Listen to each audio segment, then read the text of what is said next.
প্রতিদিন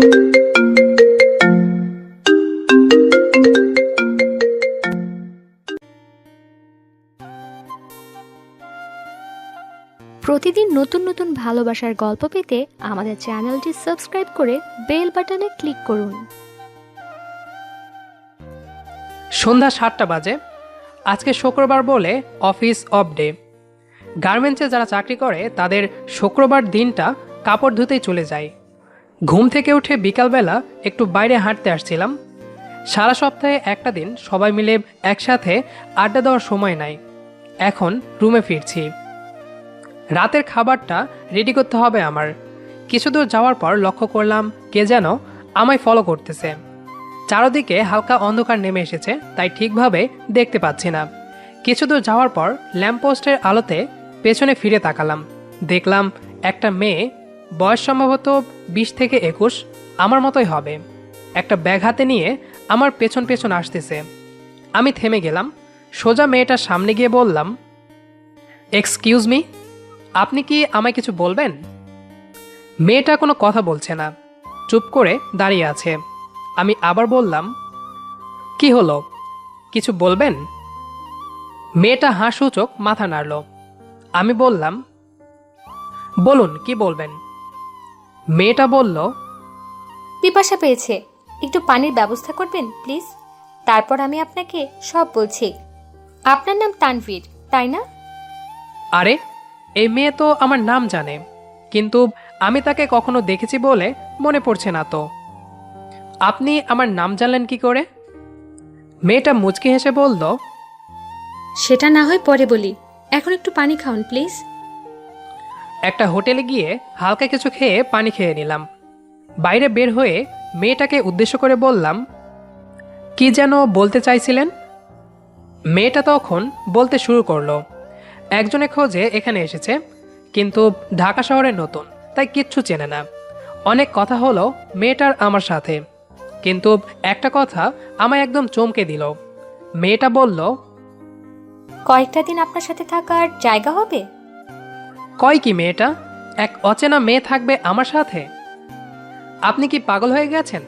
মাথা ঠিক আছে তো? আমি একটা ব্যাচেলার ছেলে, আর আপনি একটা যুবতী মেয়ে থাকবেন আমার সাথে? এরপর মেয়েটা যা বলল আমি আরো চমকে গেলাম। আপনি নিজের প্রতি আস্থা রাখতে পারবেন না? আমি পুরোপুরি বিশ্বাস করে আপনার পাশে থাকবো। মেয়েটার কথা আমাকে মুগ্ধ করে তুলছে। আমি এইবার পুরোপুরিভাবে মেয়েটার দিকে তাকালাম। মায়াবী চেহারা, ফর্সা আর ডাগর ডাগর চোখ। মেয়েটাকে কোথায় যেন দেখেছি মনে হচ্ছে, না মনে করতেও পারছি না। এত কিছু ভাবছেন কেন? এতটুকু সাহায্য করুন আমায় প্লিজ। আর কিছু বলতে পারলাম না। মেয়েটাকে নিয়ে সোজা চলে গেলাম রুমে। রাতের রান্নাটা আজকে বেশি করা লাগবে। বাসায় বসে ফোনটা গুতাচ্ছি আর মনে মনে ভাবছি, যেটা করছি সেটা কি ঠিক হচ্ছে? কিছুক্ষণ পর দেখলাম মেয়েটা রান্না করার জন্য কিচেনে গেল। যাক, আমার কাজের কিছুটা অবসান হচ্ছে। রান্না করার পর দুজনে একসাথে খেয়ে নিলাম। মনের মাঝে একটা সংকোচ কাজ করতে লাগলো। একই ঘরে দুইজন অপরিচিত যুবক যুবতী আছি। তাছাড়া আমি এমনি মেয়েদের সাথে কথা বলতে সংকোচ বোধ করি। আচ্ছা, আপনি কতদিন থাকবেন আমার এখানে? কথাটা শোনার পর মেয়েটা আমার দিকে তাকালো। আমি আবার সংকোচের মধ্যে পড়লাম। কেউ আমার দিকে তাকিয়ে থাকলে আমি নিজে খুব বোরিং ফিল করি। মেয়েটি আমার কথার উত্তর দিল, কেন, আপনি কি খুব সমস্যায় পড়ে গেছেন? না আসলে সেটা না, এমনি জিজ্ঞেস করলাম। আপনার নামটাই তো জানা হয়নি। ও তাই তো, আমি রিয়া। টুকটাক কথাবার্তা বলে আমি মেয়েটার সাথে অনেকটা ফ্রি হলাম। রাতে খাওয়ার পর এখন শোয়ার পালা। একাই থাকতাম বলে সিঙ্গেল বিছানায় শুতাম। মেয়েটাকে বিছানায় শুতে বলে আমি মেঝেতে বিছানা করে শুয়ে পড়লাম। মেয়েটার সাথে টুকটাক গল্প হচ্ছে, শোনাতে থাকলো তার জীবন কাহিনী। মেয়েটা এক পর্যায়ে এমন কথা বলল যা শুনে আমি আবার বিদ্যুতের শক খেলাম। মেয়েটা বলল, আমি একটা কথা বলি, রাখবেন? কি কথা? ওয়াদা করেন কথা রাখবেন? ওয়াদা করছি কথাটা রাখবো। এরপর মেয়েটা বলল, আমার সাথে আপনার স্বামী স্ত্রীর অভিনয় করতে হবে। হোয়াট? কি বলেন এসব? মাথা ঠিক আছে তো? প্লিজ রাগ করবেন না, এটা আমার জীবন মরণের খেলা।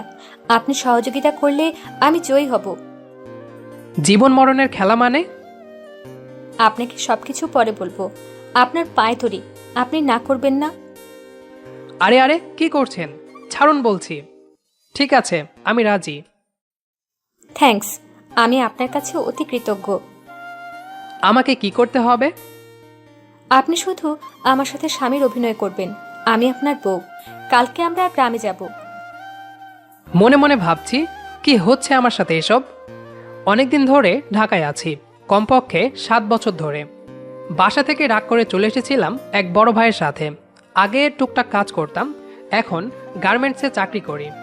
চোখে ঘুম চলে আসলো, ঘুমাইতে হবে। কালকে অনেক কাজ, অফিস থেকে ছুটি নিয়ে আসতে হবে। মেয়েটার সাথে আবার গ্রামে যেতে হবে। আল্লাহ জানে মেয়েটা আমায় কোনোভাবে ফাঁসাতে চায় কিনা। কপালে যা আছে তাই হবে, এটা ভেবে ঘুমিয়ে পড়লাম। সকালবেলা ঘুম ভাঙলো কিসের শব্দে। দেখলাম মেয়েটা ব্যাগ গোছাচ্ছে। আমি জেগে উঠতেই আমাকে উদ্দেশ্য করে বলল, বেলা অনেক হয়েছে, ঘুম এখনো ভাঙেনি বুঝি? আমি কিছু বললাম না, চুপচাপ উঠে চলে গেলাম ফ্রেশ হওয়ার জন্য। ফ্রেশ হয়ে নাস্তা করতে বসলাম দুজন। আমি মেয়েটাকে বললাম, তাহলে কি আমরা আজকে গ্রামে যাচ্ছি? কেন, যেতে ইচ্ছে করছে না? না আসলে সেটা বলছি না, আমাকে একটু অফিস যেতে হবে ছুটি নেওয়ার জন্য। ঠিক আছে, আমি রেডি হই, আপনি ছুটি নিয়ে আসেন। আমরা কোন গ্রামে যাব? টিকিট কেটে নিতে হবে যে। ঠাকুরগাঁও জেলার হরিপুর থানার টিকিট কাটবেন।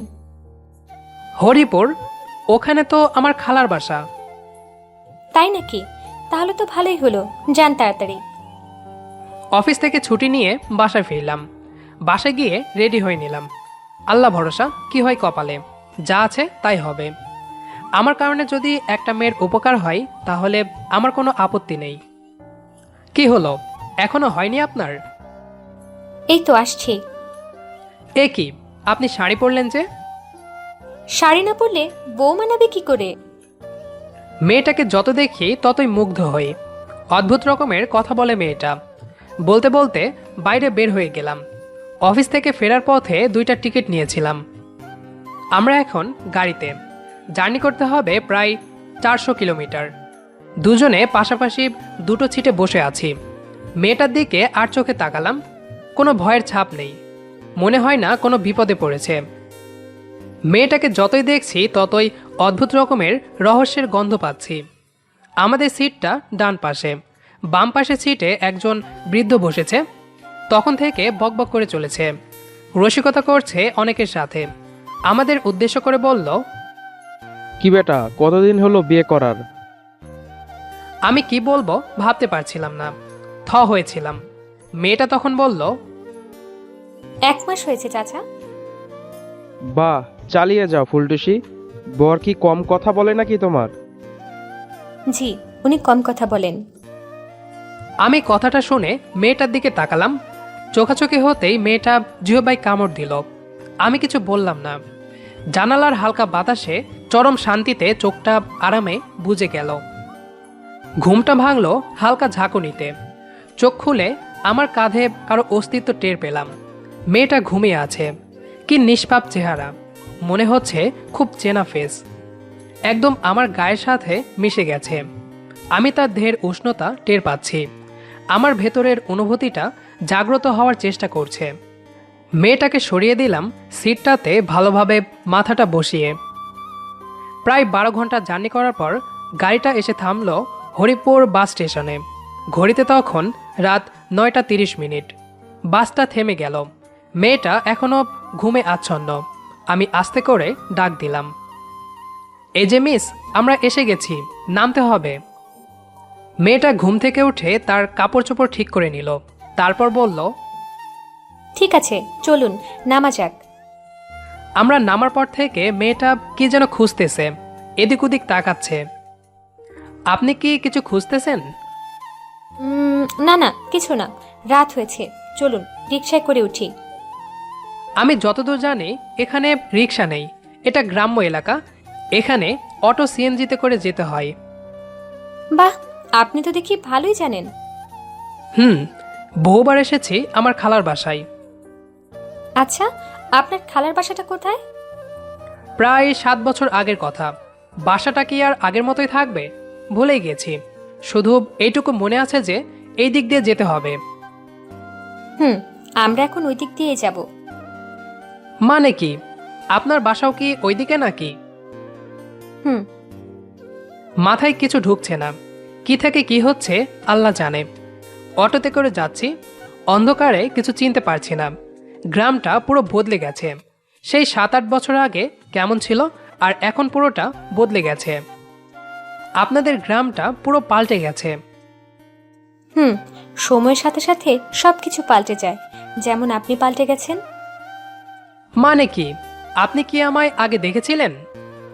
না, মানে আপনি নিশ্চয়ই আগে এরকম ছিলেন না। বয়স হয়েছে তাই এখন আলাদা হয়েছেন, তাই না? আবারও অদ্ভুত লাগছে মেয়েটার কথাবার্তা। আমি আবার বললাম, আচ্ছা, আপনাদের বাসায় গিয়ে আমার কাজ কি? কিছু কাজ নেই, আপনি শুধু আমার পরের অভিনয় করবেন। আমি আপনার বউ, ব্যাস এইটুকুই কাজ। কিন্তু এতে আপনার লাভ কি? আমার লাভ না, আপনারই লাভ। মানে? না, কিছু না, আমরা এসে গেছি, নামুন প্লিজ। মেয়েটার কথা যতই শুনছি ততই বড় অদ্ভুত লাগছে। কথাটা শুনে মনে হচ্ছে মেয়েটা কি যেন লুকোচ্ছে আমার কাছে। অটো থেকে নামলাম। অন্ধকারে বাসাটা ঠিকভাবে দেখতে পেলাম না। মেয়েটা বাসার গেটটাতে টোকা দিতে লাগলো। ভেতর থেকে একজন মহিলা এসে গেট খুলল। তারপর বলল, এসেছিস, আয় ভেতরে আয়। আশ্চর্য, মহিলাটা এত স্বাভাবিকভাবে কথা বলল, মনে হচ্ছে কিছুই হয়নি। আজব মানুষ এরা। মেয়েটা বলল, কি ভাবছেন? আসুন ভেতরে আসুন।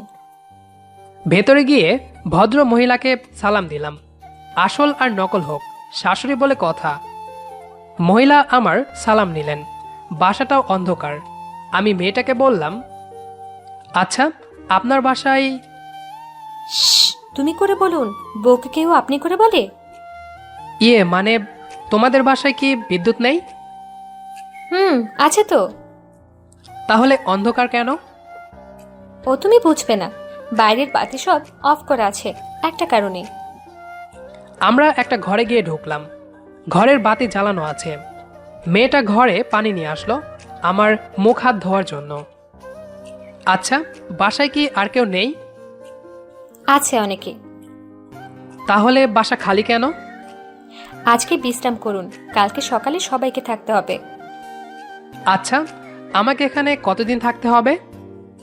মেয়েটা মুচকি হেসে বলল, শ্বশুর বাড়ি কি কেউ হিসেব করে থাকে? কিছুক্ষণ পর মেয়েটা আমার জন্য খাবার নিয়ে আসলো।